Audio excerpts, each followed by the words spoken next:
Estamos no capítulo 12 de Daniel, o último capítulo do seu livro, e ele continua falando sobre o tema principal do seu livro, que é a soberania de Deus na história.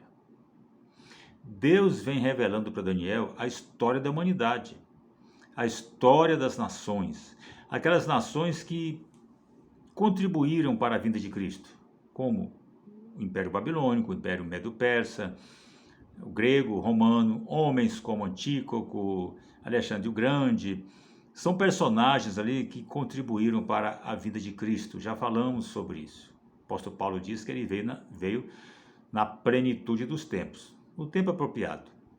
E essas nações concorreram para a vinda dele. Ele está falando aqui no capítulo 12, né? Ele está descrevendo o fim dos tempos, né?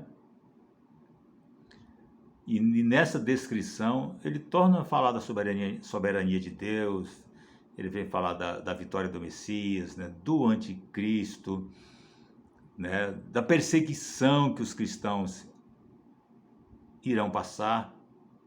Ou seja, é bem parecido, né, com o sermão profético de Jesus Cristo em Mateus 24, onde Jesus fala que antes do fim haveria o quê? Falsos profetas, pestes, terremotos, guerras, apostasia, perseguição, o anticristo viria, seria derrotado, né? E após a sua derrota, o triunfo final de Jesus Cristo e de seu povo. Parece-me claro que nós estamos vivendo este afunilamento. Há hoje uma pressão muito grande sobre a igreja.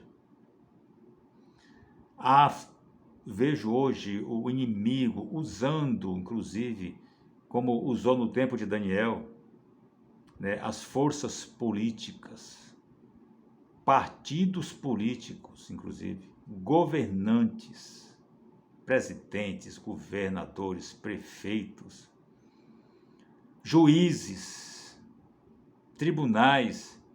Ele vem usando pessoas, governantes, órgãos públicos, ele vem usando todo esse sistema para impor uma sociedade sem Deus, para destruir os valores do reino de Deus, para destruir a família.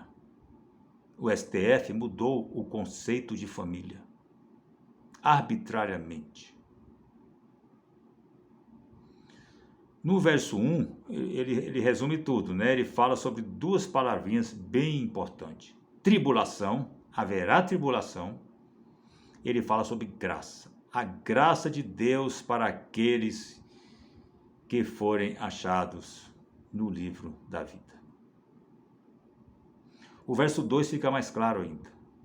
Ele fala sobre ressurreição. Haverá a ressurreição final.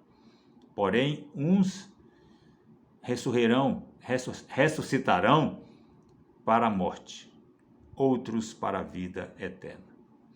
No versículo 3, ele fala sobre as recompensas daqueles que ressuscitarão para a vida eterna. Aqueles que permanecerem firmes, aqueles que brilharem nesta escuridão que estamos vivendo hoje. Brilharão como estrelas eternamente. O versículo 4 tem uma ordem do anjo do Senhor para encerrar, selar a profecia. Naquela cultura persa, que eram os persas que dominavam a Babilônia naquele tempo, onde Daniel estava, isto significava preservar, guardar para ser mostradas no futuro. A palavra de Deus, a palavra profética, ela é fiel, ela é tão verdadeira que tem que ser guardada, preservada.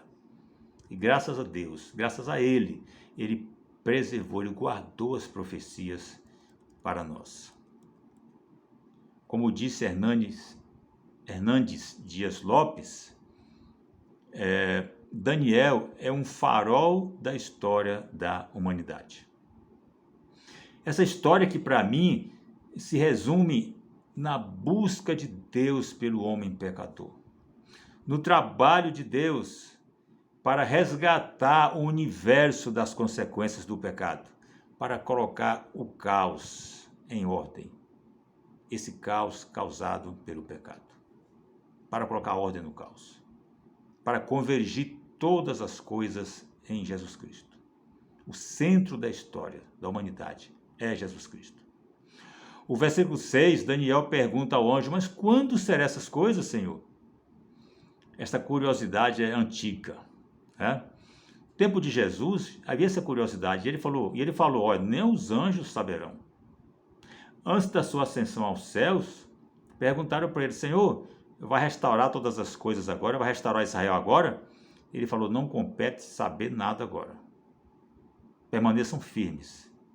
Vão esperar o poder do alto para serem minhas testemunhas, tanto aqui como em Jerusalém e até os confins da terra. O que Daniel está mostrando aqui é que as profecias, elas não servem para né, satisfazer as nossas curiosidades. Portanto, ele fica aqui sem resposta, né? Ele fica sem resposta. E no versículo 8 ao versículo 13 para frente, nós temos o final do livro. Né? Nós temos realmente, novamente, Deus revelando a Daniel que haverá provação. E que haverá aqueles que cederão às provações. Mas há os sábios que saberão fugir do pecado. O livro de Daniel encerra dizendo que nada vai roubar a paciência dos fiéis. A igreja perseverar.